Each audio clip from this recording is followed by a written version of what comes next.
छठ पूजा 2024 छठ पूजा को लोक आस्था का महापर्व कहा जाता है। इससे छठी मैया यानी षष्ठी देवी और भगवान भास्कर की पूजा होती है। पंचांग के अनुसार छठ पूजा का पर्व कार्तिक शुक्ल पक्ष की चतुर्थी तिथि से शुरू होकर सप्तमी तिथि तक चलता है। छठ दीपावली के 6 दिन बाद मनाई जाती है। इस साल छठ की शुरुआत 5 नवंबर 2024 से होगी, जिसका समापन शुक्रवार 8 नवंबर 2024 को होगा। लेकिन छठ महापर्व तब तक अधूरा होता है जब तक इससे संबंधित कथा न सुनी जाए। आइए जानते हैं छठ पूजा की कथा। तो एक बार बोलिए प्रेम से छठ माता की जय, सूर्य भगवान की जय। छठ पूजा की पौराणिक कथा राजा प्रियव्रत से जुड़ी है। कथा के अनुसार राजा को कोई संतान न होने के कारण वह और उसकी पत्नी बहुत दुखी रहते थे। संतान प्राप्ति की कामना के लिए राजा और उसकी पत्नी दोनों महर्षि कश्यप के पास गए। तब महर्षि ने यज्ञ करवाया और राजा की पत्नी गर्भवती हो गई। उसने 9 माह पूरा होने के बाद पुत्र को जन्म दिया, लेकिन वह मरा हुआ पैदा हुआ। जिसके बाद राजा और उसकी पत्नी पहले से अधिक दुखी हो गए। दुखी होकर राजा प्रियव्रत मरे हुए बेटे के साथ अपने प्राण भी त्यागने के लिए श्मशान में ही आत्महत्या का प्रयास करने लगे। तभी वहां से एक देवी प्रकट हुई। देवी ने कहा, मैं ब्रह्मा की पुत्री देवसेना हूँ और मैं सृष्टि की मूल प्रवृत्ति के 6ठे अंश से उत्पन्न हुई देवी षष्ठी हूँ। अगर तुम मेरी पूजा करोगे और अन्य लोगों को भी इसके लिए प्रेरित करेंगे तो मैं तुम्हें पुत्र रत्न प्रदान करूंगी। राजा ने देवी की बात का पालन किया और कार्तिक शुक्ल पक्ष की षष्ठी तिथि को व्रत रखकर देवी षष्ठी की पूजा की, जिसके बाद राजा को पुत्र की प्राप्ति हुई। ऐसी मान्यता है कि इसके बाद से ही छठ पूजा की शुरुआत हुई। साल में 2 बार होती है छठ पूजा। बता दे कि छठ पर्व साल में 2 बार मनाया जाता है। कार्तिक मास के साथ ही चैत्र महीने में भी छठ पूजा होती है, जिसे चैती छठ भी कहते हैं। वही कार्तिक मास की छठ पूजा को छठ महापर्व या कार्तिक छठ के नाम से जाना जाता है। इस पर्व को स्त्री और पुरुष दोनों कर सकते हैं। छठी मैया की पूजा के साथ ही छठ सूर्य उपासना का भी अनुपम महापर्व है। धार्मिक मान्यताओं के अनुसार जो व्यक्ति सच्चे मन से और पूरी श्रद्धा के साथ छठ पर्व करता है, उसकी सारी मनोकामनाएं पूर्ण हो जाती है। छठ पर्व वाले दिन छठी मैया की ये कथा पढ़ना या सुनना बेहद जरूरी माना जाता है। तो एक बार बोलिए प्रेम से छठ मैया की जय। छठ व्रत के दिन सूर्य देव की पूजा के साथ छठ माता की पूजा भी विधान है। कहते हैं इस व्रत को करने से संतान को सुखी जीवन की प्राप्ति होती है। ऐसी मान्यता है कि भगवान राम और अंगराज कर्ण ने सूर्य षष्ठी पूजा की शुरुआत की थी। इसके अलावा पौराणिक कथा के अनुसार जब पांडव जुए में अपना राजपाट हार गए थे, तब द्रौपदी ने छठ व्रत रखा था। द्रौपदी के व्रत के फल से पांडवों को उनका राजपाट वापस मिल गया। कहते हैं इसके बाद से छठ व्रत को समृद्धि पाने के लिए भी रखा जाता है। छठ व्रत की दूसरी कथा। एक कथा के अनुसार राजा प्रियव्रत की कोई संतान नहीं थी, जिस वजह से वे दुखी रहते थे। तब महर्षि कश्यप ने पुत्र षष्ठी यज्ञ करवाकर उनकी पत्नी मालिनी को यज्ञाहुति के लिए बनाई गई और खीर खिला दी। इस खीर को खाने से उन्हें पुत्र हुआ, लेकिन वह मृत पैदा हुआ। प्रियव्रत अपने पुत्र को लेकर श्मशान गए और पुत्र वियोग में अपने प्राण त्यागने लगे। कहते हैं उसी वक्त भगवान की मानस कन्या देवसेना प्रकट हुई, जो देवी पष्टी थी।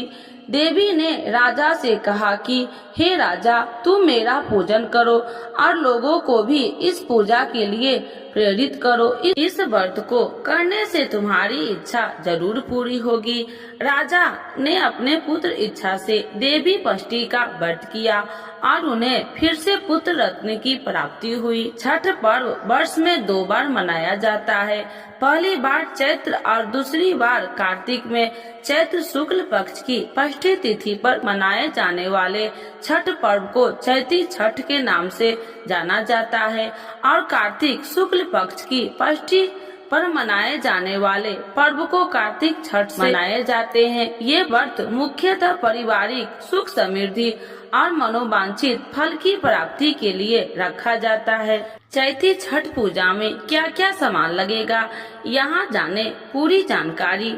छठ पूजा सामग्री लिस्ट: बांस का पीतल का सूप, दूध और जल के लिए गिलास, चम्मच, लड्डू, दूध, जल, शहद, गंगा जल, चंदन, चावल, सिंदूर, धूप बत्ती, कुमकुम, कपूर, मिट्टी के दिए, तेल और बाती, नारियल, ऋतु फल, कलावा, सुपारी, फूल और माला, शरीफा, दूध से बनी मिठाइयाँ, बड़ा वाला नींबू, सिंघाड़ा, सुथनी, शकरकंद, मूली, बैगन, हल्दी, नाशपाती, पत्ते लगे हुए ईख, केले, गेहूं, सूर्यों को अर्घ्य देने के लिए तांबे का कलश, बड़ी कटोरी, थाली, दीपक, खाजा, गुजिया, गुड़, अदरक का पौधा, चावल, आटा इत्यादि। छठ पर्व के तीसरे दिन व्रती छठ पूजा के सामान और प्रसाद को एक टोकरी में लेकर तालाब या नदी या किसी घाट पर जाते हैं और सूर्य देव को अर्घ्य देकर उनकी विधि विधान से पूजा करते हैं। इसके बाद अगले दिन गुजरते हुए सूर्य देव को अर्घ्य देकर व्रत संपूर्ण किया जाता है।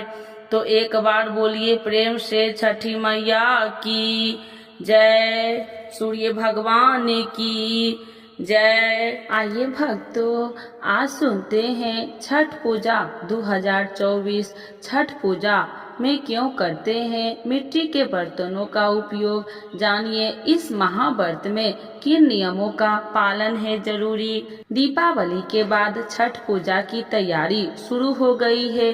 दीपावली के 4 दिन बाद से छठ महापर्व की शुरुआत हो जाती है। यह पर्व सूर्य भगवान और प्रकृति पूजा के लिए समर्पित होता है और व्रती 4 दिन तक उपवास रखते हैं। महाव्रत की शुरुआत नहाय खाए से होती है। दूसरे दिन खरना, तीसरे दिन डूबते हुए सूर्य को अर्घ और चौथे दिन उगते हुए सूर्य को अर्घ के बाद व्रती उपवास तोड़ते हैं। इस महाव्रत में कई नियमों का पालन जरूरी होता है। आइए जानते हैं छठ महापर्व के नियम, इसका महत्व और तिथि के बारे में। छठ पूजा के नियम। महापर्व छठ में कई नियम का पालन जरूरी होता है। इस पर्व में मिट्टी और पवित्र धातु पीतल के बर्तनों का उपयोग करना जरूरी होता है। छठ पूजा करने वाले पूरे परिवार के साथ दीपावली के बाद स्वास्तिक भोजन करते हैं। पूजा के लिए बनाए जाने वाले प्रसाद के लिए गेहूं की साफ सफाई पर पूरी ध्यान दिया जाता है। पूजा वाले घर में साफ सफाई और पवित्रता का खास ध्यान रखा जाता है। व्रत के दौरान व्रती साफ वस्त्र धारण करते हैं और जमीन पर चटाई बिछाकर सोते हैं। पूजा के लिए बांस से बनी टोकरी और सूप का उपयोग किया जाता है। छठ पूजा का महत्व। छठ का महापर्व जीवन में सुख समृद्धि और संतान की लंबी उम्र की कामना के साथ किया जाता है। यह जीवन के केंद्र सूर्य देव को प्रकृति के प्रति मानव जाति की कृतज्ञता को प्रदर्शित किए जाने वाले का यह पर्व है। यह सनातन धर्म में से शुरू से प्रकृति के महत्व को समझने और उसे महत्व देने का प्रतीक पर्व है।